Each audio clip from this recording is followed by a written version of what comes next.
Good day, everybody, and welcome to another edition of the Military and Foreign Affairs Network. I am your host, the voice of reason.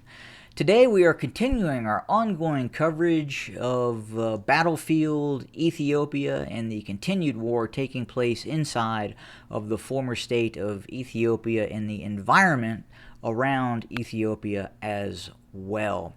We continue to see Sudanese troop buildup along the western border of the former state of Ethiopia, specifically the Fashaga area. That is this very fertile area that runs almost from the Eritrean border south along the Amharan border as well. And obviously, as I talked about in a previous episode, due to those 7 Sudanese soldiers being summarily executed by possibly ENDF or Amharan regional forces. We are continuing to see preparations for ongoing military activity, quite possibly by the Sudanese military. We don't believe this is going to be an all-out invasion, but again, obviously Sudan is incredibly upset about the execution of its soldiers and are taking necessary action. We are also hearing reports that Tigrayan Defense Forces have also been in action along this western area of the border as well. We have also, in regards to the Tigrayan Defense Forces, there has been statements coming out by the General Staff of the Tigrayan Defense Forces that indicate the TDF is at peak mobilization and peak readiness as we speak for possible further operations against a variety of forces in the region. Now, the question is where would the Tigrayan Defense Forces launch its next operation? And I wanted to have a look at that real quick.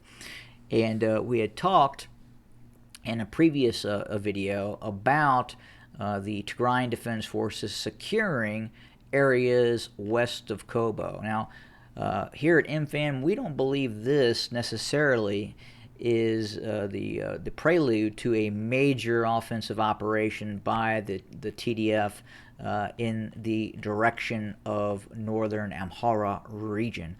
We believe more than likely the Tigrayan Defense Forces are setting up defensive positions in this area in case they launch a massive offensive operation in the direction of its principal foe, Eritrea.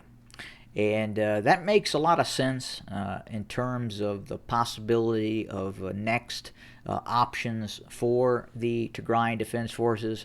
We have heard reports coming out of Eritrea that the regime of Isaias Afwerki may not be as stable as it once was.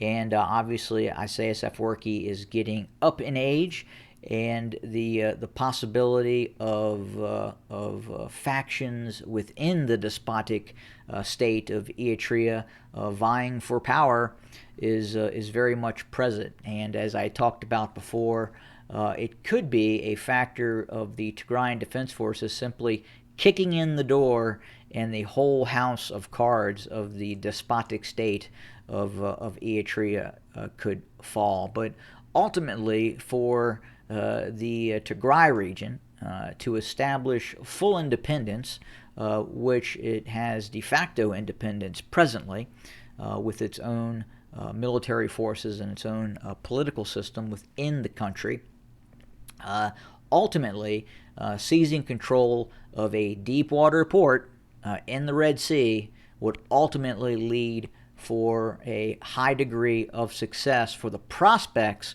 of a successful Tigray state. And again, the possibility that we could see a all-out offensive against the despotic regime of Eritrea, I say, while not improbable and maybe not probable, is definitely on the table. And we at this point believe that there could be as many as 50,000 well-equipped TDF forces that have the capacity for rapid movement operations into Eritrea, and also supported by another 100,000 leg infantry formations as well. With a total force complement, we estimate in the Tigrayan Defense Forces 200 to 250,000. We have heard estimates that would indicate that the TDF could enlarge itself upwards to 300,000 personnel. But you have to understand, and obviously the Eritrean military has reported numbers in that neighborhood as well, in terms of 250,000 personnel. Now, the issue for Eritrea was that failed operation into the Tigray region. It moved into the Tigray region, seizing control of Adigrat, Adwa, Axum, Shiaro, and then ultimately tried an offensive operation into the Tenbian region. And that is where the Eritrean army met its fate in its occupation of northern Tigray, and then was eventually evicted from the Tigray region with suspected very, very heavy casualties. So we don't know what the state of the Eritrean army looks like right now in terms of post-failed operations inside of the Tigray region. If the Eritreans have to have been successful in the Tigray region, they would still be there. And in terms of not still being there, that means the Eritrean army was defeated and sent back to Eritrea and or into the western portions of Tigray, specifically the stronghold areas near Homora. But it's again, maybe not probable, but I think it's absolutely on the table that we could see some sort of large-scale offensive operation against Eritrea, as opposed to Abiy Ahmed's hold on power in Addis Ababa, also known as Finfinne. Abiy Ahmed has his hands full with the Oromo Liberation Army and the fracturing of the Amhara region within the scope of Fano and some of the things that are going on there.